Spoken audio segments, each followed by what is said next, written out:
मेरी दादी इंदिरा जी की हत्या से 4-5 दिन पहले हम लोग घर पे बैठे थे। मैं 12 साल की थी, राहुल जी 14 साल के थे। अचानक दादी ने कहा, बड़ा दिल कर रहा है कश्मीर जाने का। जो चिनार के पेड़ हैं पतझड़ के समय जो गिरते हैं, मैं उन्हें देखना चाहती हूँ। तो हम दोनों बच्चे थे, बहुत खुश हुए, चलो दादी के साथ कश्मीर चलेंगे। तो दादी हमें कश्मीर लाई। पहली बार मुझे खीर भवानी के मंदिर में ले गई। उसके बाद एक बड़े आध्यात्मिक गुरु थे उनके, पंडित लक्ष्मण जी, उनका आश्रम होता था श्रीनगर में, वो वहां गई। फिर हम दिल्ली आए। 3-4 दिन बाद ही उनकी हत्या हो गई, वो शहीद हो गई।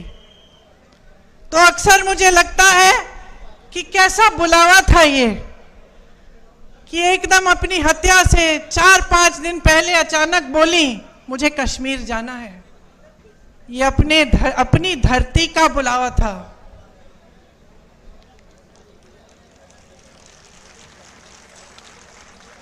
ये माता का बुलावा था कि वो खीर भवानी गई। पहली बार अपने दोनों पोती पोती को वहां ले गई। और उसके बाद से जब भी मैं श्रीनगर जाती हूं, मैं जरूर खीर भवानी माता के यहाँ जाती हूं और अपनी दादी को याद करती हूं। दरअसल ये देश का शिखर है।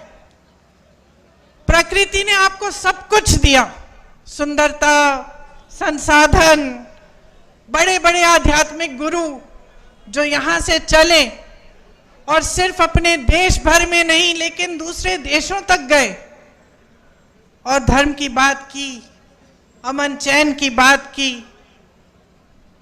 आपके पास सब कुछ था, एक धार्मिक परंपरा, जैसे मैंने कहा, प्राकृतिक सुंदरता, संसाधन। और शायद ये दुनिया का तरीका है, दुनिया का स्वभाव है कि जब किसी के पास सब कुछ होता है तो जिसकी नीयत ठीक नहीं होती है वो उसे छीनने की कोशिश करता है, उसका इस्तेमाल करता है। मैं मोदी जी का भाषण देख रही थी, यहां आ रही थी, मैंने सोचा देखूं मोदी जी क्या कह रहे हैं। शायद कटरा का भाषण था।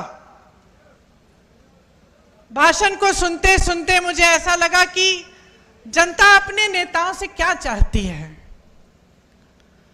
थोड़ी ईमानदारी, कम से कम थोड़ी तो होनी चाहिए,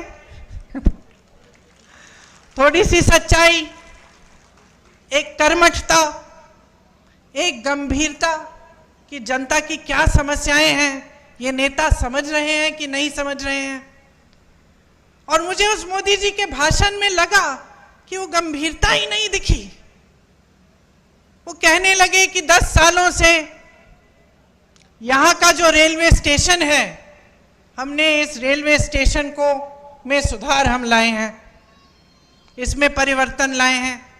मैं सोच रही थी 10 सालों से आप प्रधानमंत्री रहे हैं, आप कटरा आके कह रहे हैं कि मैंने आपके रेलवे स्टेशन में सुधार कर दिया।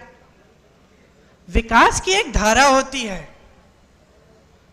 जैसे जीवन की होती है। एक समय में मेरी बहनें यहाँ बुजुर्ग बैठी हैं, वो रोटरी वाले टेलीफोन होते थे, आपको याद है, यूं घुमा के फोन करना पड़ता था। जम्मू से दिल्ली फोन करना पड़ता था तो बुकिंग करनी पड़ती थी, 2-3 हफ्तों बाद ट्रंक कॉल लगता था। आज सबके पास स्मार्टफोन है। परिवर्तन होता है, विकास होता है, रेलवे स्टेशन में सुधार होते हैं। ये कोई बड़ी बात नहीं है कि प्रधानमंत्री जी आकर इन छोटी छोटी बातों पर आपको कह रहे हैं कि देखो मैंने आपके लिए क्या किया।